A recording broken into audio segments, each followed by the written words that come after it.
Welcome back to another episode of Crown Convos. My name is MT Duval and I will be your host in this amazing series that we help ensure you feel prepared and confident for NAM Nationals. Today's episode is going to be taking you behind the judges table. So if you've ever wondered exactly what we're looking for, what the scoring process looks like, all of those things, we have got you covered. Let's jump in.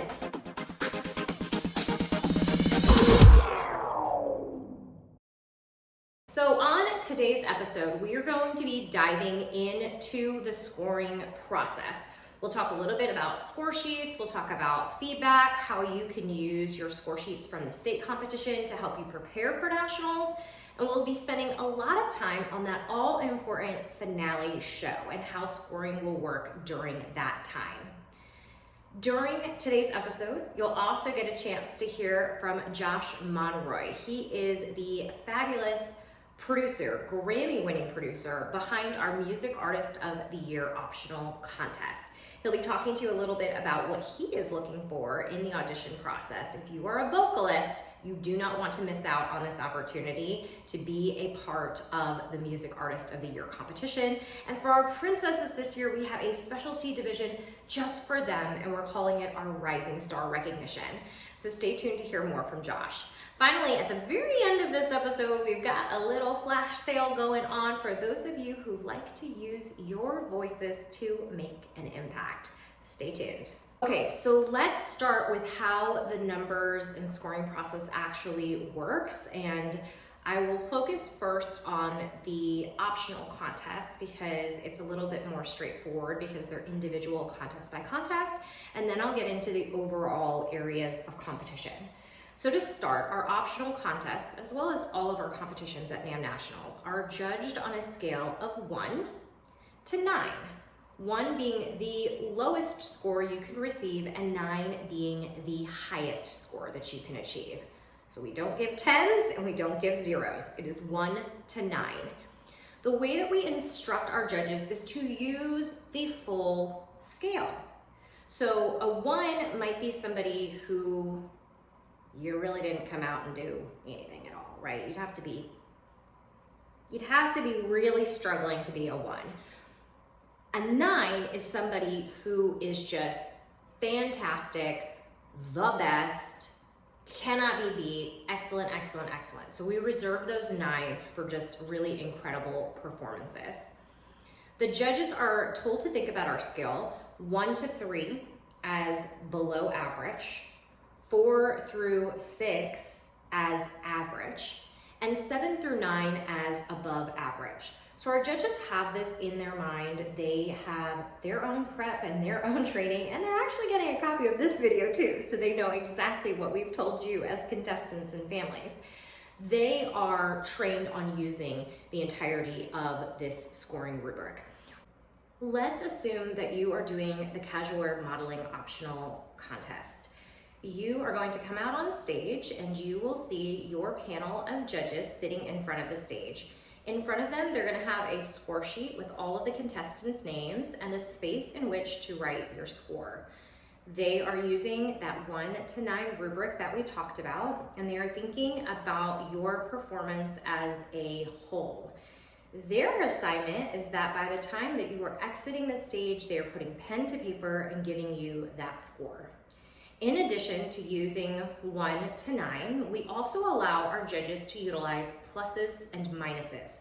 Because we do not use decimal points, the pluses and the minuses only serve us in the event of a tie. So for example, if a girl gave a performance that was really good but not quite a 9, a judge might assign her an 8 plus. That plus is not really going to come into account unless there is a tie later on. When it comes to ties, we will count up the number of pluses and the number of minuses to determine the tiebreaker, okay? So we'll come back to that a little bit later, but that is what's going to happen with our optional contests. You may have noticed that some of our optional contests actually re-compete at your red carpet awards ceremony. And this is a true re-compete. We call it our optional runoffs. So at the conclusion of the optional contest for your division, we have a selection that actually will come back and re-perform for their final placements. Those optionals are runway, spokesmodel, talent, actress, and casual wear. So for those 5 optionals, we are going to look at the scores and determine who the top 5 scorers are. Now this is where that tiebreaker might come in handy. If there is a tie on that 5th spot, we're gonna go back to those pluses and minuses to determine who is going to recompete at the red carpet show. When the top 5 recompetes, they get to perform again. Their slate is wiped clean. Our judges are watching these performances, these top 5 performances, and they are tasked with ranking. This ranking is what determines who the overall national winner is for a given optional. So for example, you might have been second runner-up going into the red carpet award ceremony. But if you knock their socks off during that red carpet re-performance and rank up to number 1, you are going to be our national talent winner. Once the winner is pulled out, we go back to the scores to sort out our house awards. You may have noticed that in addition to awarding a grand prize winner, we also recognize then the remaining competitors who were the top scorers on the National American Miss side, which is our state queens, and the All-American Miss side, which is our city queens. And we will do a winner and 1st, 2nd, 3rd, and 4th runner-up for both of those houses. So you have a lot of opportunities to be recognized for your talents in many of our optional contests. For some of our optional contests, there is no recompete. So the scores that you get during the initial phase of competition will stand. Examples of this include our Fresh Face competition and our Fun Fitness competition. Another unique optional that I want to talk a bit about is our photogenic optional contest. When it comes to our photogenic contest, we actually use a ranking system where our judges can tactilely look at photos next to one another and then place them in the order that they think they should be ranked. Every judge's ranking goes into the final score, and from those rankings, we generate our final placements in the photogenic competition. So you won't receive a numerical score for photogenic. There are some other competitions that work similarly: our academic achievement, heart of service, women of impact, and any other optional that requires an essay or a pre-submission. Those are judged by a separate panel of judges and is purely comparative. So we are looking at what girls are doing and sorting them into their final placements as opposed to providing a numerical score. Let's get into the overall areas of competition and how we decide who our new NAMM National Royalty will be. There are 5 areas of competition that go into your final score at NAMM Nationals. And the first 2 you will have already completed prior to your arrival on site at the Hyatt Regency. First off, 15% of your score will come from resume. If you haven't already, go ahead and check out nammnationals.com and navigate to the forms section. This is where you can download your resume. Everyone has to use the resume template assigned for their division. And be mindful, not all divisions utilize the same template. You will complete this resume according to the rules that are provided right at the top of the resume and with additional guidance provided in your guidebook. It is incredibly important that you follow the rules regarding your resume. It may only be 1 page. You cannot alter the template. You cannot add emojis, color, anything crazy. Just keep it a standard 1-pager, black and white professional resume. If you navigate to the pageant portal, you'll be able to submit all of the required components to secure that full 10% of your score. The next area of competition that you will complete prior to nationals is your community involvement project. Every girl attending NAMM Nationals is asked to contribute at least 4 hours of service to their community. If you navigate to the pageant portal, you'll be able to submit your community involvement project and the required components in order to receive that full 15% credit towards your overall score. Each of the on-site overall competitions will count towards 25% of your total preliminary score. These are going to be your formal wear competition, personal introduction, and interview.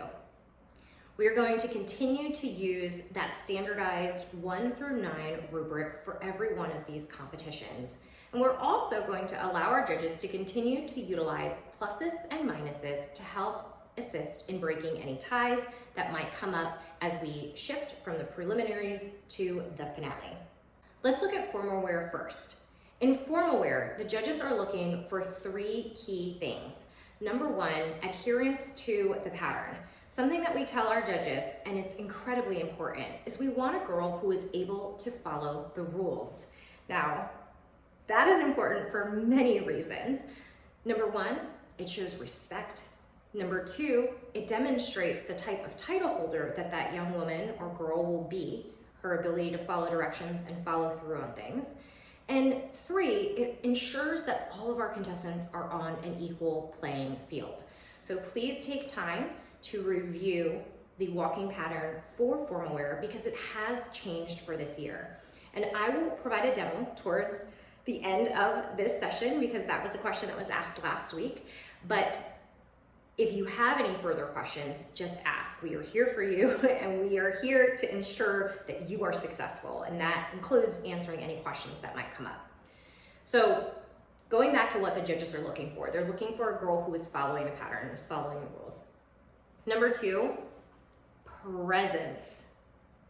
Presence, presence, presence, okay? There is something about it when a girl steps up onto the stage and radiates confidence. You can feel it. I get goosebumps just thinking about it because you know it when you see it. And above and beyond the dress that you wear, the how great of a modeler you are, how amazing you're walking and strutting. If you do not have a presence, and that presence, let me be straight, is here, okay? It is what is happening in your face. It is the light and the energy and the excitement in your eyes that conveys to the judges and to the audience that you are excited to be here. It is an intangible thing, but it is the thing that resonates with the judges. So mamas, as you're practicing with your daughters, something that I like to tell my daughter, and honestly I tell myself as a grown competitor, what is it that I want to exude and project when I am up on that stage? So for me, as an older competitor, I put in the mindset of gratitude. So before I walk on stage for formal wear, I am thinking about how grateful I am that I get to be here in this moment and that I get to have this opportunity. And when I put that in my heart, it allows me to project it. And trust me when I say, when you're thinking about what you're trying to project and you're really invested and present in the moment, it impacts everything that's happening here. So I would never walk on a stage being super focused on, oh my gosh, I have to like hit the marks and walk a certain way. Like at that point, my friends, you just need to be present in the moment. And same for the little ones, right? Ask them, what do you want the judges to feel about you when you walk on that stage? Do you want them to feel your joy? Do you want them to feel your excitement? Do you want them to feel your confidence, right? So whatever word resonates with your daughter, have that be the thought that is on her mind before she steps out on stage, because it shows, and that is what the judges are looking for. They're looking for the girl that when she steps out, they go, man, I feel this, right? I feel it, like she is excited and she's ready. So walking pattern, projection, and then the third piece is the fit and the flatter of your wardrobe. This is important. Do you have to spend a fortune on your dress? No, you don't, okay? If you ever have a coach or another parent or anybody tell you that you have to spend a certain amount of money on your wardrobe, that you have to purchase it from a specific place, if you have to wear a specific color, it is not true. What is true is that the gown that you select, and I've covered this previously, is one that makes you as a competitor feel confident, and one that is properly hemmed, that follows the rules for your division, and that is fitted correctly, okay? And that matters because at the end of the day, you're on the stage, you're executing that pattern, you have beautiful presence, but we can't ignore the fact that you're modeling your gown, right? So we are not judging the gown, right? But we are judging the way that you are able to present in the gown, and your ability to present successfully in a gown. The fit, the flatter, the hemline, it matters, okay? So again, judges are gonna give you 1 to 9. You are going to have a full panel of judges. Your judges, every single one of them is going to independently look at you and give you a 1 to 9 in that competition.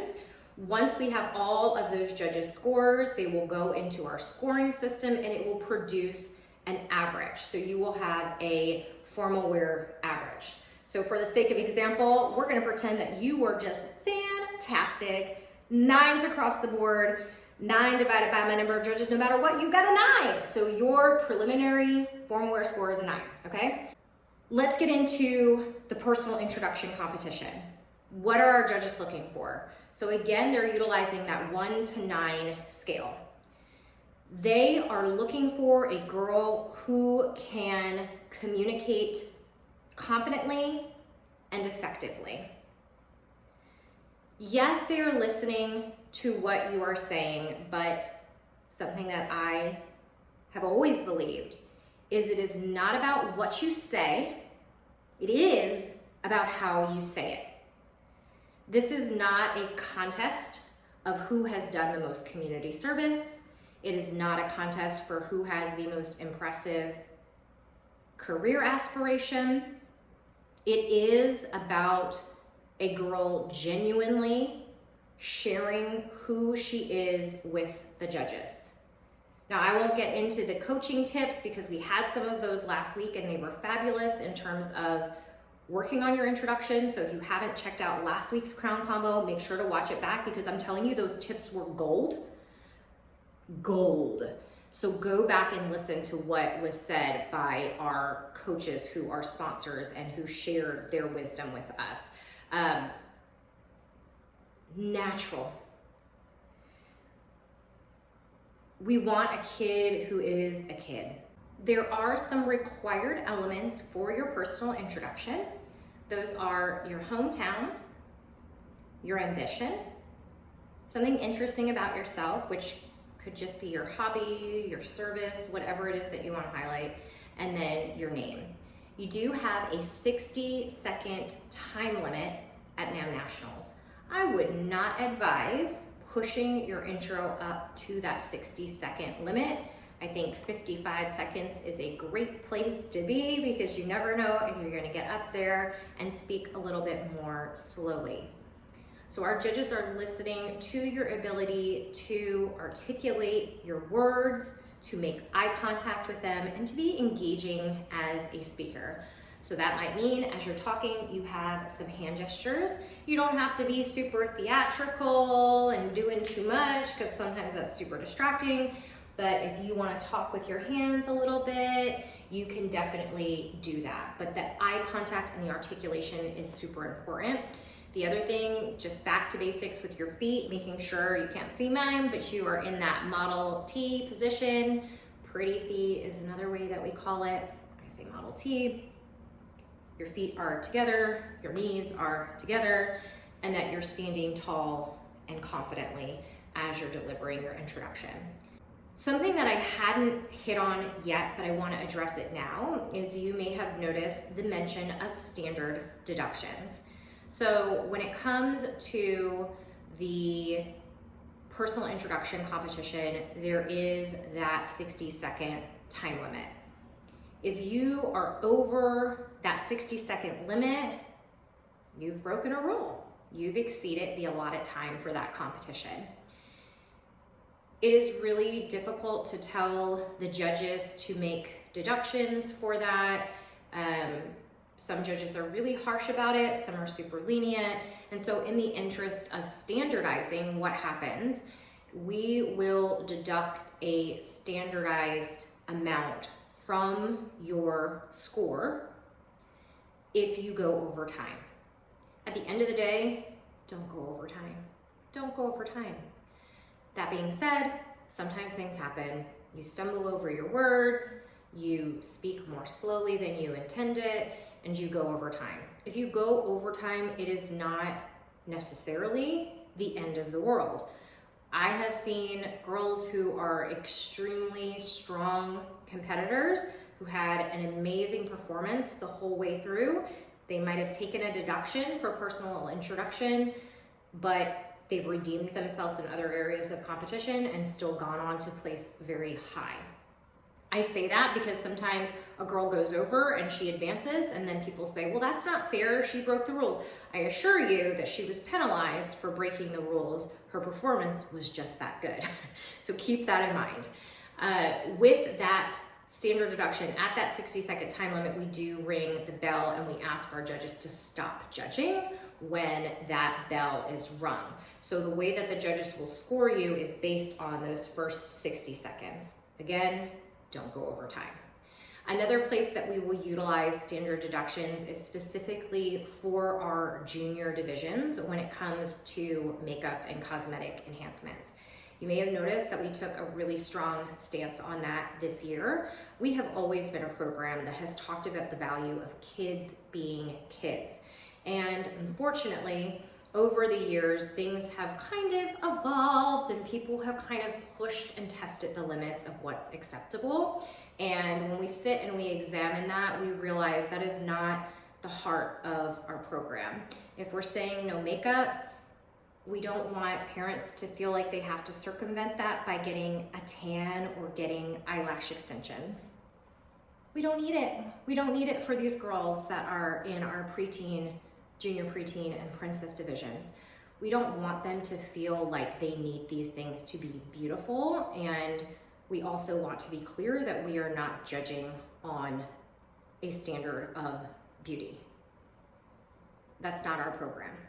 So we will go down the line and look at the girls before competitions to see whether or not they have makeup on. And that is another place that there will be a standardized deduction.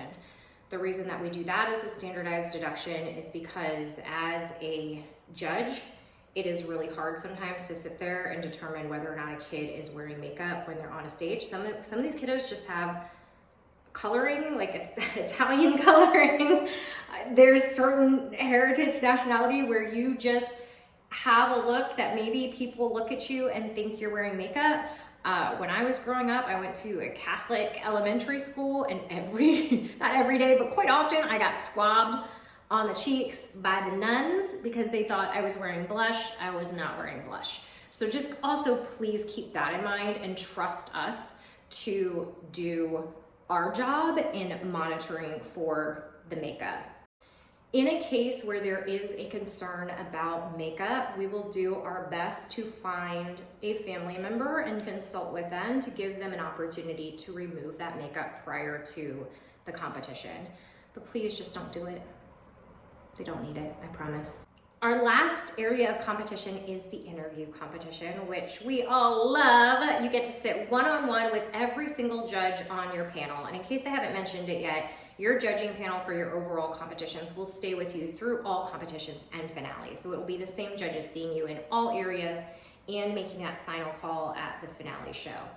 During the interview, the judges are looking for strong eye contact, an ability to communicate effectively, full sentences, full thoughts, and not being robotic and overprogrammed. Again, be genuine. They are not looking for scripted answers. They are not looking for a particular aspiration or a particular type of service that you're doing. It really just is about having a conversation. And again, the judges are scoring on that 1 to 9. They're using their pluses and minuses. Once all of these preliminary competitions, and I call them preliminary because they are preliminary to the finale, and that again is our formal wear, personal introduction, and interview. You'll have scores from every judge. It'll produce an average. So you will have your formal wear average score, your personal introduction average score, and your interview average score. Those averages will be added up, and that will produce your overall preliminary average. Those preliminary averages are what determine who advances in the finale. The top 11 scores plus the People's Choice will advance in the finale. And what does it mean to advance? It means that you have the opportunity to continue to compete for the title of the NAM National or All-American Queen for your division. If there is a tie, we will go back and we will look at pluses and minuses. So we will count up a girl's, and usually it really only matters if there's a tie for that 11th spot, that 12th spot. And I say 12th spot because sometimes People's Choice might have already been into the top on her own, which means that the girl that was technically the 12th scorer is going to bump up into the top 12. If there is a tie at that last spot, that's where we'll go back and we'll count up all of her pluses and minuses. So if you have 2 pluses and a minus, you've got 1 plus. And if you got 2 minuses and a plus, you've got 1 minus. So a plus versus a minus, the plus is what's moving on, okay? The top 12, they will walk, everybody's gonna walk in their formal wear. The formal wear is not rescored, but the judges are told, and they know who the top 12 is in the order that they are currently in with their score. And they are able to look at those girls during that formal wear walk to jog their memory. So I always say, have a strong presentation. It is a moving part of the show, so it is not super slow, like you're not going really slow, but you should be working on that projection, the posture, all of the things that we talked about for the formal wear competition. As the top 12 each delivers their personal introduction, they will receive a score, once again, 1 to 9, from each of our judges. Those scores are then put into our tabulator. During the finale, something different that we do is we do drop the high and the low score. The reason that we do this is to prevent any highballing or lowballing of contestants when it gets to that finale portion. So we will drop the high score and the low score of the judges to produce an average for your finale personal introduction. That becomes 10% of your overall score. So your preliminary average is coming in at 80%, because we want to honor all of that hard work that you've done all week. So 80% plus now this 10%. We will add those together to figure out at that moment who is the top 5. Now, in the event that there is a tie for that 5th spot, so we've got number 5 and number 6 have the same score, who's moving on to the top 5. At that juncture, we will go back and we will look at the girls' preliminary average. Whoever has the higher preliminary average is going to be the one that will advance to the top 5.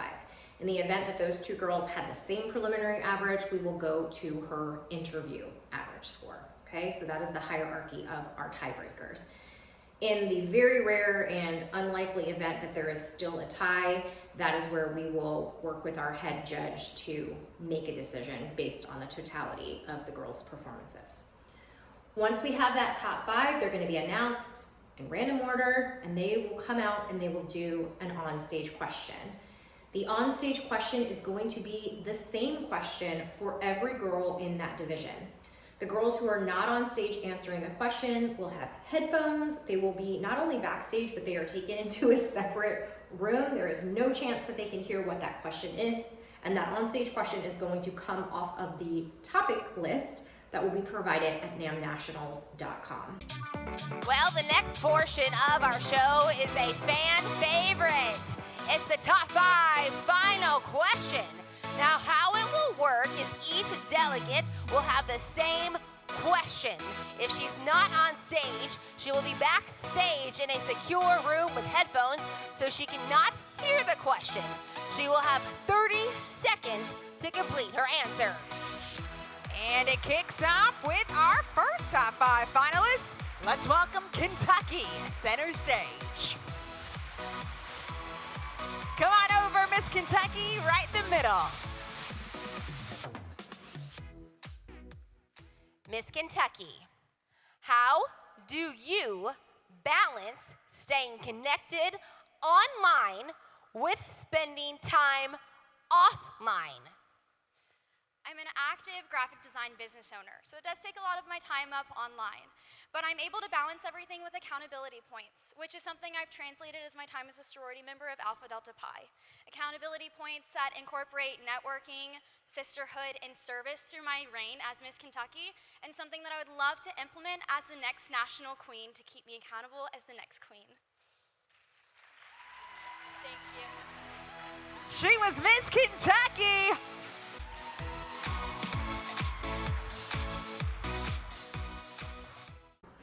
You will have 30 seconds to answer your onstage question. At the conclusion of those 30 seconds, a timer will go off and you should wrap up your answer. Again, the judges are scoring these onstage questions on a scale of 1 to 9. We're taking those tabulations. We are dropping the high score and the low score awarded for each girl to produce an onstage question average, and that becomes the final 10% of your score. And we just add it all up. So 80% is your preliminary average, 10% is your finale introduction, and 10% is your finale onstage question. From there, we have our winner. In the event of ties, we will follow the same hierarchy as we used earlier. We will look first at a girl's preliminary average. We will then look at her interview. Then we will go to the head judge for the tiebreaker. That's the process. And from there, we have our new queen. There is no re-ranking that takes place at the national level during the finale. I will take a minute to talk about the onstage question because that is something that is unique to NAM Nationals and does not happen at the state level. And really all it is an interview question that you are answering on stage. Of course, there's a little bit more tension with that, a little bit more nerves that come with speaking into a microphone and delivering your answer, but all of the same techniques and good habits that you would use in the interview room come into play for the onstage question. You will get to hold the mic and you will talk to the audience and you will give them your answer. The best onstage the best onstage question answer are the ones that are sincere.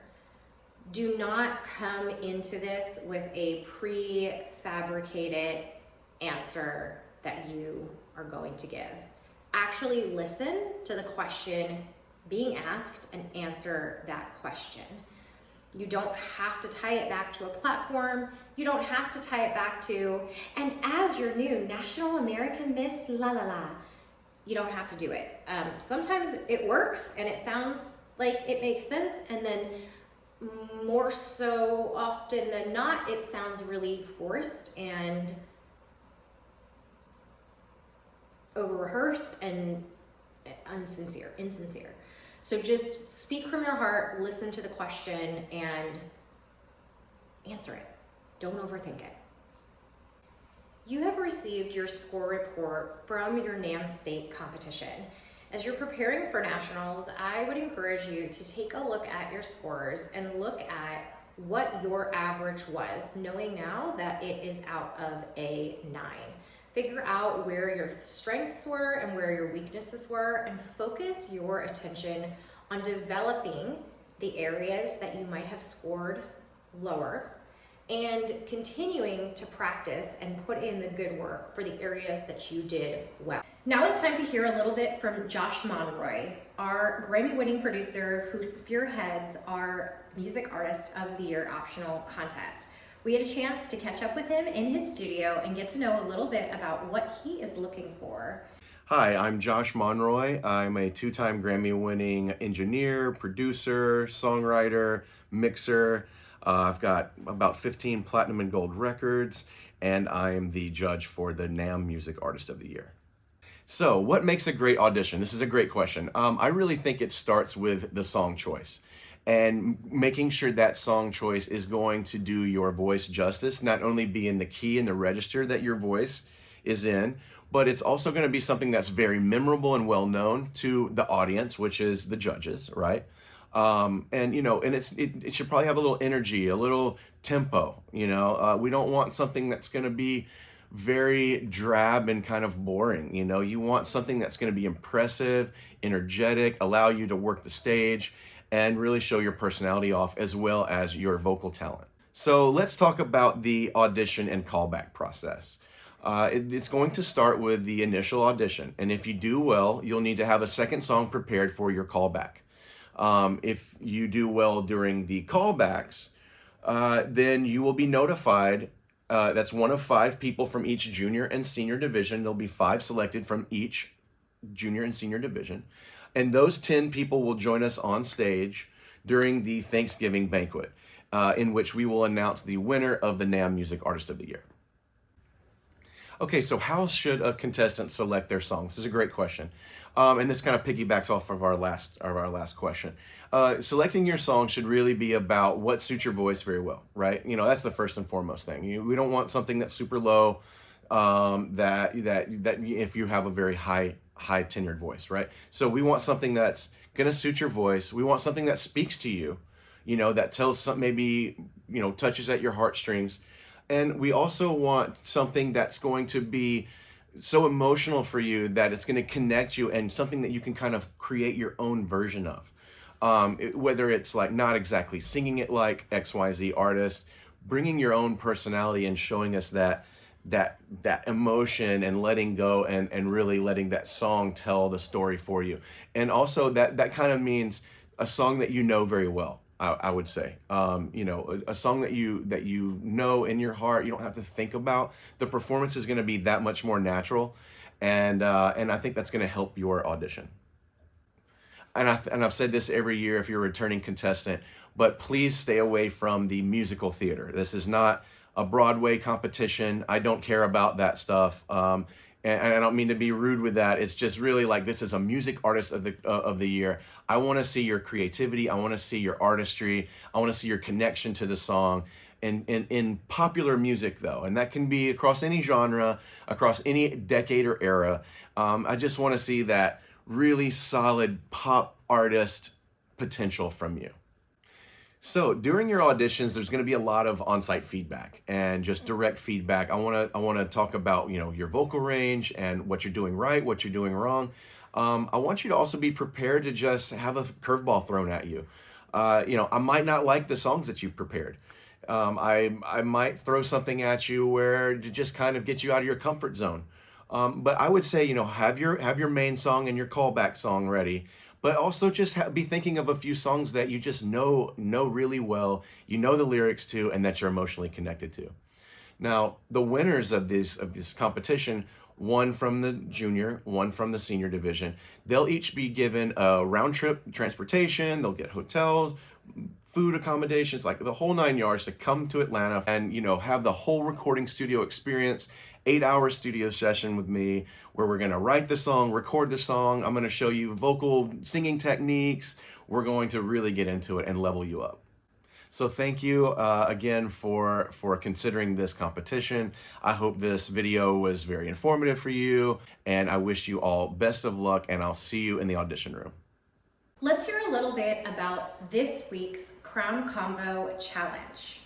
This week is a personal challenge. It's time to take a moment and reflect on your journey so far.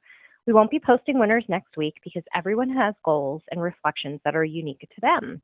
Please download the worksheets at the link in the description and fill it out this week.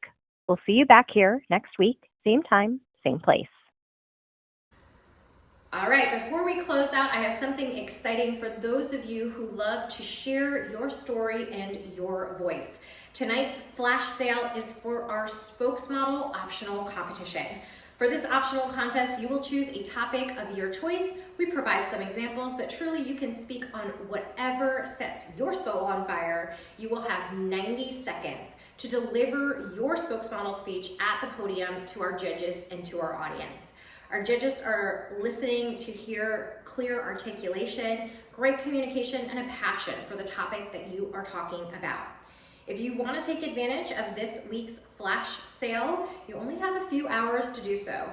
Check out the link below and be sure to follow the instructions to get that added to your account at tonight's discounted price. Before we finish out this week's episode of Crown Convos, let's take a look at last week's winner.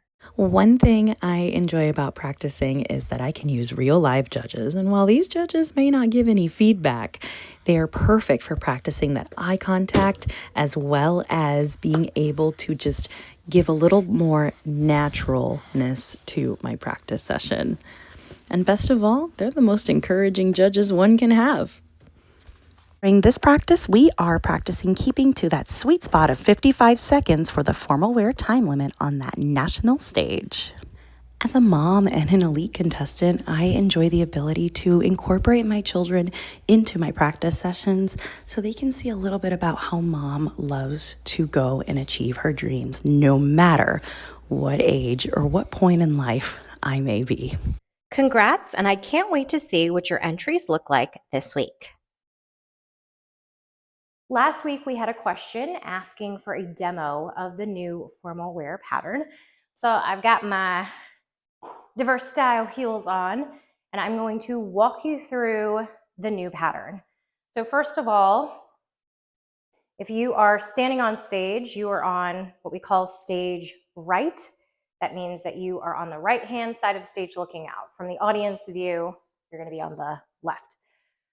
But you'll be stage right. If you have an escort, your escort will be on your left arm. And if you are a miss or elite, you will come out without your escort. This is that holding position. There is nothing to do here but stand and wait for your cue to move to the center stage mark. If you're with your escort, you're going to walk with him. If you do not have an escort as a miss or elite contestant, you will walk solo. I'm going to pretend that I'm a miss or elite contestant. And I am just going to, when I am prompted, walk to that stage middle spot. Now, if I am a miss or an elite, I am here by myself. I might put my hands on my hips. I might do one hand. I might just stand confidently. I might, as I hit this, I might bring my skirt around me and bring my hands up. All of that is fine. What is not fine? Again, as a Miss or Elite, it is not fine to circle into this mark. That is a no. It is not okay to come up and pivot into this mark. That is a no. You are just walking into this mark. If you want to flourish your skirt, you can, but it is just a stop. If you're with your escort, you're obviously more limited. You could put a hand on a hip. I wouldn't. You're going to stand with your escort for a moment, and then when it is time for him to leave you, the cue is usually, tonight she is being escorted by. You can look at your escort and acknowledge him. He's going to walk that way to the stage left mark, okay? Then from here, and I'm gonna move back so I have more length to walk. So here I am, my escort left, or if I'm a Miss or Elite, I'm ready, and you are gonna just walk down the runway. Now, when you get to the end of the runway, it is a pose point, okay? So I've gotten some questions. Can I, as I hit the end of the runway, do a little flirt the skirt? Sure. Don't be too extra, but you can. For the little ones, I would just not. But for the older girls, if you want to do something extra, you can. But once again, here's what we're not doing. We're not circling into it. We are not coming up and pivoting into it. Our back is not turning, okay? So straight ahead. If you want to do a little flourish and pose, you can. This is a brief pose. 1 Mississippi, 2 Mississippi, 3 Mississippi. Please do not stand here all day. Please don't do it. I promise you, it's not going to help you score better. So 1 Mississippi, 2 Mississippi, 3 Mississippi, looking at our judges. After that, you have to now go back up the runway. Obviously, to do that, you have to turn around. The simplest thing to do is going to be to take a pivot and to go. If you have a dress that has a train on the back of it, or you just want to exit out of the pose differently, you can walk around yourself, back up this runway. Now, when you are walking back up the runway, when you get to where the runway meets the stage, you're going to start to curve around and meet back up with your escort. So here I am, do a little exit. When I get to this juncture, I am not stopping, okay? Don't try to get extra here. Just walk through it. I've had people ask me, well, can I slide and then go? No, because it's gonna look like you stopped. So just keep it continuous all the way through. And again, once you get here to your escort, if you're a Miss or Elite, you'll be by yourself.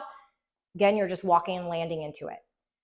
You're not circling into it, you're not pivoting, you're not turning your back to the audience until it's time to be dismissed, okay? So the biggest thing with this walking pattern is that it is simple. It is meant to showcase your ability to walk in the gown, your pose points, 1 Mississippi, 2 Mississippi, 3 Mississippi, but it is a moving show. So this pace that I'm walking, this is a good pace for evening gown. Okay? That is a perfect pace for evening gown. Please do not walk at this pace.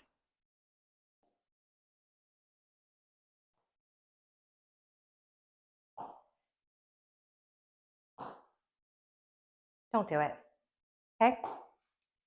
If there are still questions about the formal wear pattern, feel free to drop them below and we will review and get back with any questions that you might have.